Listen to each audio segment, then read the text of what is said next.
ఇటీవల పార్లమెంట్ ఉభయ సభల ఆమోదం పొందిన వక్ఫ్ సవరణ చట్టం 2025 మంగళవారం నుంచి అమల్లోకి వచ్చింది.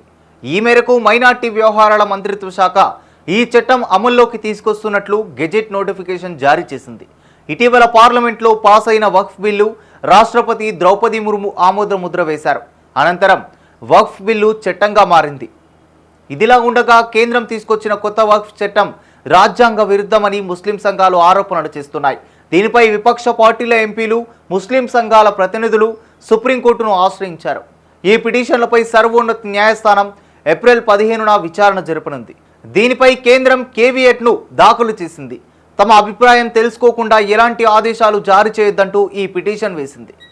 జమీయత్ ఉలమాయో హింద్ తరపున సీనియర్ న్యాయవాది కపిల్ సిబల్, ఇతర ముస్లిం పక్షాల తరపున సీనియర్ న్యాయవాది అభిషేక్ సింఘ్వి, న్యాయవాది నిజాం పాషా దాఖలు చేసిన పిటిషన్లను పరిశీలించిన సుప్రీంకోర్టు బెంచ్ వాటి అత్యవసర విచారణకు అంగీకారం తెలిపింది. కేసులను అత్యవసర విచారణకు చేపట్టాలని మౌఖికంగా ధర్మాసనాన్ని కోరితే చెల్లదు. సమగ్ర వివరాలతో లేఖ లేదా మెయిల్స్ను న్యాయవాదులు పంపాల్సి ఉంటుంది అని సిజేఐ జస్టిస్ సంజీవ్ ఖన్నా అన్నారు.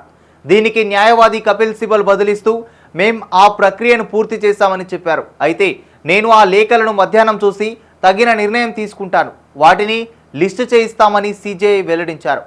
వక్ఫ్ సవరణ చట్టం 2025 రాజ్యాంగ బద్ధతను సవాల్ చేస్తూ సుప్రీంకోర్టులో పిటిషన్లు దాఖలు చేసిన వారిలో హైదరాబాద్ ఎంపీ అసదుద్దీన్ ఓవైసీ, కాంగ్రెస్ ఎంపీ మహమ్మద్ జావేద్, ఆప్ ఎమ్మెల్యే అమానతుల్లా ఖాన్ తదితరులు ఉన్నారు.